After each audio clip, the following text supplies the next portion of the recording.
Hello, welcome to online school education of fluorescent school. हम लोगों ने पिछले क्लास में फिजिकल चेंजेस देखा था। आज हम लोग केमिकल चेंजेस शुरू करेंगे। Chemical change is a permanent change in which new substances are formed with different properties with the evolution और एब्जॉर्प्शन ऑफ हीट एनर्जी।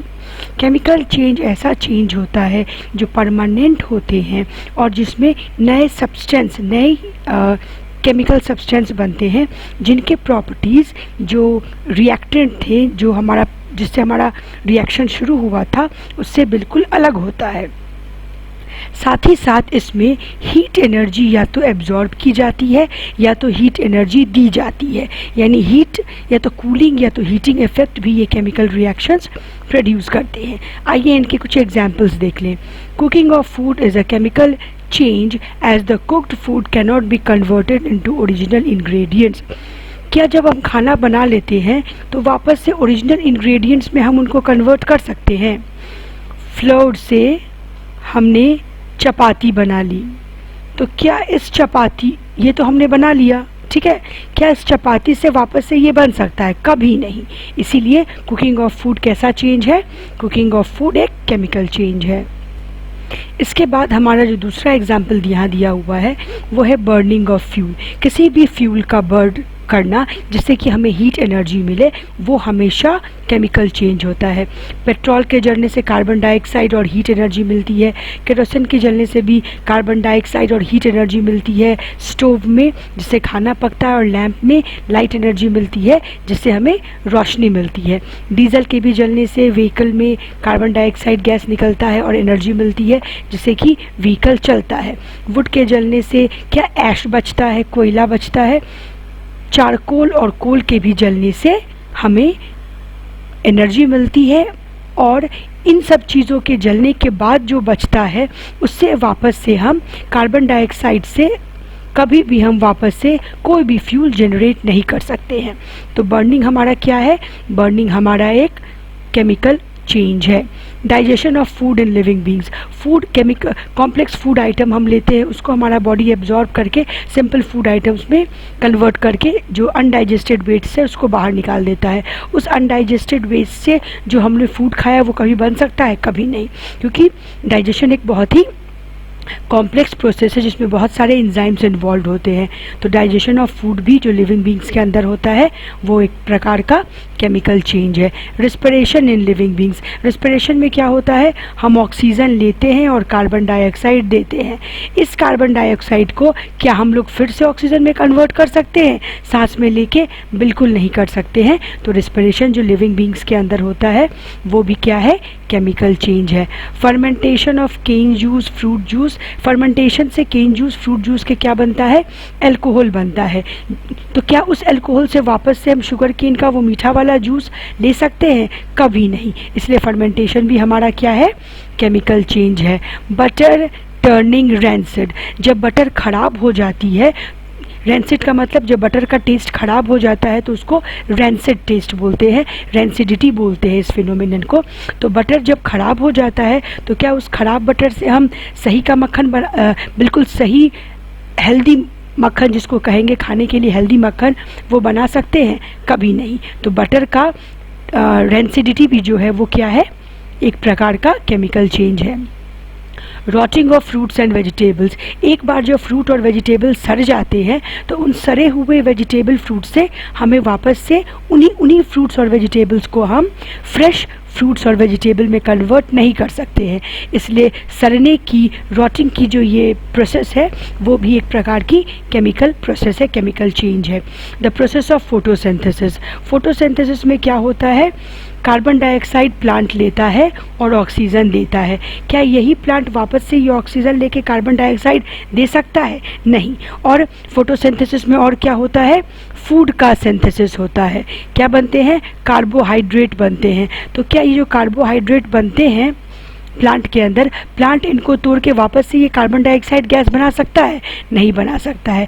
इसलिए फोटोसिंथेसिस जो प्लांट्स के अंदर होते हैं, ग्रीन प्लांट्स के अंदर, वो भी क्या है?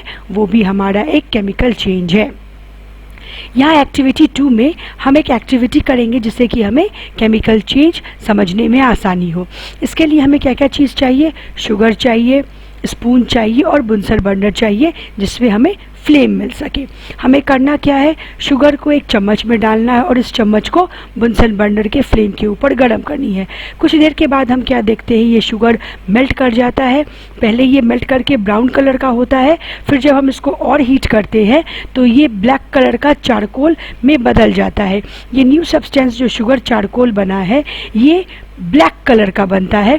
इससे हम कुछ भी प्रोसेस कर लें दोबारा से शुगर नहीं बना सकते हैं।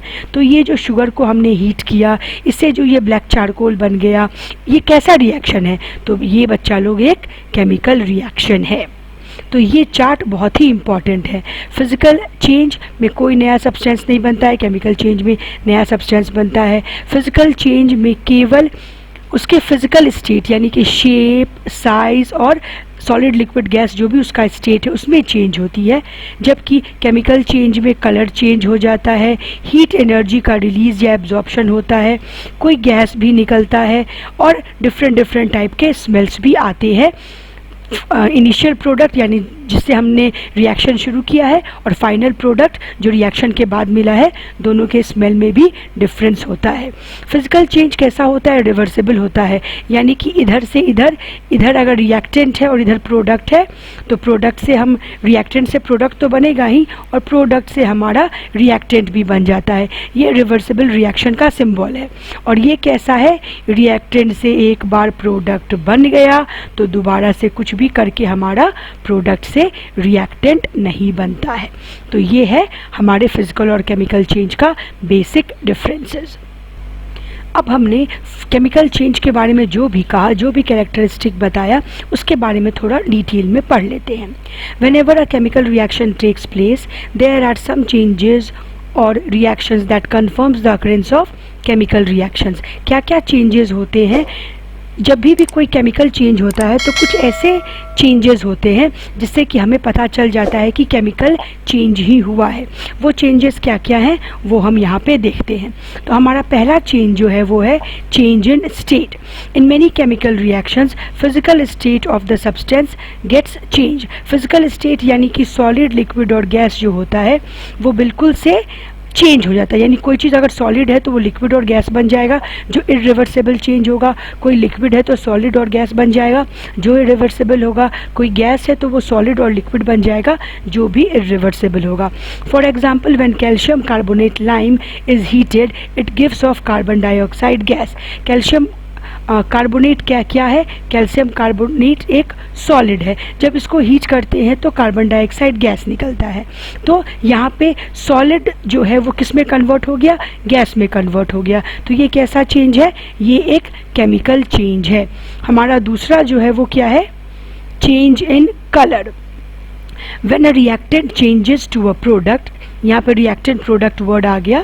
रिएक्टेंट मतलब जो इनिशियल सब्सटेंस हमने लिया है, प्रोडक्ट मतलब रिएक्शन के बाद जो हमें मिलता है उसे हम प्रोडक्ट कहते हैं। द लैटर में हैव डिफरेंट कलर। जब कोई रिएक्शन होता है तो रिएक्टेंट का कुछ कलर होता है, प्रोडक्ट का कुछ और कलर हो जाता है। For example, when zinc powder is added to copper sulfate solution, the blue color of copper sulfate solution fades due to formation of zinc sulfate which is colorless. copper sulfate का solution जो होता है पानी में, copper sulfate का जो solution होता है पानी में, copper sulfate मिला हुआ अगर ये प्लस वाटर है तो इसका कलर कैसा होता है, इसका कलर होता है ब्लू। जब इसमें हम जिंक डाल देते हैं, जब इसी कॉपर सल्फेट में हम जिंक डाल देंगे तो एक केमिकल रिएक्शन हो जाता है जिससे क्या बन जाता है, जिंक सल्फेट बन जाता है और कॉपर हमारा ज्यों का त्यों निकल जाता है। जिंक सल्फेट बन जाता है और कॉपर हमारा अलग हो जाता है। ये जिंक सल्फेट जो है ये कलरलेस होता है, इसका कोई कलर नहीं होता है। और कॉपर सल्फेट का कलर कैसा था, कॉपर सल्फेट हमारा ब्लू कलर का था। तो इस रिएक्शन से हमने क्या देखा, इस रिएक्शन से हमने देखा कि रिएक्टेंट का जो कलर था ब्लू और प्रोडक्ट का जो कलर है कोई कलर नहीं, दोनों में क्या है, दोनों में चेंज है। यानी कि कलर चेंज अगर किसी रिएक्शन में होता है इसका मतलब कन्फर्मेशन हमें मिलती है। किस बात की कन्फर्मेशन, कि केमिकल रिएक्शन हुआ है। अब हमारा तीसरा पॉइंट जो है वो क्या है, एनर्जी चेंज। तो एनर्जी चेंज में देखते हैं क्या होता है, all reactions are accompanied by energy change. सारे रिएक्शंस एनर्जी चेंज के साथ ही कंप्लीट होते हैं। Energy usually in the form of heat is either given out और एब्जॉर्ब्ड। हीट के फॉर्म में जनरली या तो ली जाती है या तो दी जाती है। The reactions in which energy is released is called exothermic process. ऐसे रिएक्शंस जिसमें एनर्जी दी जाती है, रिएक्शन के बाद जिस वेसल में, जिस कंटेनर में, जिस टेस्ट ट्यूब में, बीकर में रिएक्शन हो रहा है वो गर्म हो जाए, इसका मतलब हीट एनर्जी लिबरेट हुई है, हीट एनर्जी दी गई है। ऐसे रिएक्शंस को हम लोग एक्सोथर्मिक रिएक्शन कहते हैं। इसका एग्जाम्पल है formation of water from hydrogen and oxygen. ये कैसा रिएक्शन है? एक्सोथर्मिक रिएक्शन है। फिर the reactions in which energy is absorbed is called endothermic reactions. ऐसे रिएक्शंस जिसमें एनर्जी एब्जॉर्ब की जाती है, जिस वेसल बीकर में रिएक्शन करवाया जा रहा है वो ठंडा हो जाता है। एक्सोथर्मिक में क्या होता है? टेम्परेचर इंक्रीज करता है। और एंडोथर्मिक में क्या होता है? टेम्परेचर जो है वो डिक्रीज करता है। तो टेम्परेचर डिक्रीज करेगा तो वेसल हमारा ठंडा हो जाएगा। तो ये ऐसा रिएक्शन क्या कहलाता है? एंडोथर्मिक रिएक्शन कहलाता है। इसका एग्जाम्पल है dissolution of ammonium chloride in water. Ammonium chloride को जब पानी में घुलाते हैं तो जो रिएक्शन होता है वो कैसा रिएक्शन है? वो हमारा एंडोथर्मिक रिएक्शन का एग्जाम्पल। हमारा अगला कैरेक्टरिस्टिक जिससे हमें पता चलता है कि रिएक्शन हुआ है वो क्या है? Release of gases. In a chemical reaction, the products formed may be in gaseous state. जो रिएक्शन के बाद जो प्रोडक्ट बनते हैं वो गैसेस, सॉलिड, लिक्विड कुछ भी हो सकते हैं, लेकिन गैसियस स्टेट में भी हो सकते हैं। If the reactants are liquid at room temperature and gaseous products are released in the form of bubbles. अगर रिएक्टेंट्स मेरा जो भी एक दो जितने भी चीज़ों में आपस में रिएक्शन करा रहे हैं वो सारे लिक्विड हैं, और फिर हमारा बबल्स देखते हैं, रिएक्शन के बाद हम लोग बबल्स देखते हैं सॉल्यूशन में। यहाँ हम लोगों ने रिएक्शन करवाया, दो सॉल्यूशन डाला हम लोगों ने, दोनों लिक्विड डाला, और यहाँ पे जब सॉल्यूशन हो रहा है तो यहाँ पे हम देख रहे हैं कि बबल्स बन रहे हैं। तो बबल्स कब बनते हैं? जब कोई गैस लिबरेट होता है। तो जब गैस बन रहा है इसका मतलब जब हम लोगों ने लिक्विड डाला तो गैस कहाँ से आ गया? यानी गैस कोई नया सब्सटेंस बना है। तो इसका मतलब क्या हुआ कि जब लिक्विड सॉलिड लिक्विड का रिएक्शन करवाएं और गैस लिबरेट हो तो ये फिक्स हो जाता है कि ये रिएक्शन कैसा है? ये रिएक्शन में एक नया सब्सटेंस, कोई गैस बना है, इसलिए ये रिएक्शन क्या है? ये रिएक्शन एक केमिकल रिएक्शन है। The gaseous product in the reaction is represented by an upward arrow. कोई भी रिएक्शन जब हमारा गैस रिलीज करता है तो उस गैस को दिखाने के लिए हम ऐसा अप एरो उस गैस के बगल में लगाते हैं। कार्बन डाइऑक्साइड गैस है तो कार्बन डाइऑक्साइड के बगल में हमने ऐसा एरो लगाया। ऊपर एरो लगाने का मतलब होता है गैस क्या होती है? हल्की होती है, वो ऊपर उड़ जाएगी, हवा में ऊपर मिल जाएगी, इसीलिए हम लोग ऐसा अप एरो यूज़ करते हैं। अगला कैरेक्टरिस्टिक जो हमें बताता है कि हमारा जो रिएक्शन है वो केमिकल रिएक्शन है, वो क्या है? Formation of precipitate. प्रेसिपिटेट क्या होता है? कोई भी सेडिमेंट, जो हम लोगों ने सेडिमेंट पढ़ा है, जो क्या होता है बीकर के नीचे बॉटम में सेटल हो जाता है, उसको हम लोग प्रेसिपिटेट बोलते हैं। सेडिमेंट जिसको हमने कहा था वही रिएक्शन के बाद जो बीकर के नीचे सेटल हो जाता है अगर कोई सॉलिड सब्सटेंस, तो उसको हम लोग प्रेसिपिटेट बोलते हैं। Some chemical reaction leads to the formation of insoluble substances that settle down at the bottom of the test tube, या फिर जिसमें भी रिएक्शन करवाया जा रहा है। मान लीजिए इसमें हमने रिएक्शन करवाया, ये लिक्विड है, नीचे में कुछ ऐसा सेटल कर गया बिल्कुल से, तो इसको हम लोग क्या बोलते हैं? प्रेसिपिटेट बोलते हैं। जो जम गया उसको क्या बोलते हैं? प्रेसिपिटेट बोलते हैं। ये जो लिक्विड हमारा है इस लिक्विड में सॉल्युबल नहीं होता है। The insoluble substance is called precipitate, जो मैंने अभी बताया। A precipitate in a reaction is represented by downward arrow। जो भी precipitate बनेगा वो क्या हो रहा है? नीचे बॉटम में बैठ रहा है, इसीलिए हम लोग डाउन एरो इसके लिए यूज़ करते हैं। एग्जाम्पल के लिए अगर कोई रिएक्शन बताएं तो when hydrogen sulphide gas is pass through zinc chloride solution, black coloured zinc sulphide precipitate is obtained. अब इसका रिएक्शन कैसे होगा, तो जब हाइड्रोजन सल्फाइड गैस को हम जिंक क्लोराइड में पास करवाते हैं तो रिएक्शन के फलस्वरूप क्या बनता है, ब्लैक प्रेसिपिटेट जिंक सल्फाइड का बनता है और HCl ये ब्लैक कलर का बनता है। समझिए कि यही प्रेसिपिटेट ब्लैक कलर का है, तो इसको प्रेसिपिटेट बन रहा है, हम इसको ऐसे दिखाएंगे। HCl जो है वो हमारा हाइड्रोक्लोरिक एसिड लिक्विड के फॉर्म में बनता है। तो यहाँ हम लोगों ने आज 5 कैरेक्टरिस्टिक्स देखे जिससे हमें पता चलता है कि कौन सा रिएक्शन हो रहा है। ये रिएक्शन हमारा केमिकल रिएक्शन हो रहा है। कौन कौन से वो कैरेक्टरिस्टिक्स है जो बताते हैं कि केमिकल रिएक्शन हुआ है, वो है ये 5 आपको याद रखना है, बहुत इंपॉर्टेंट है ये।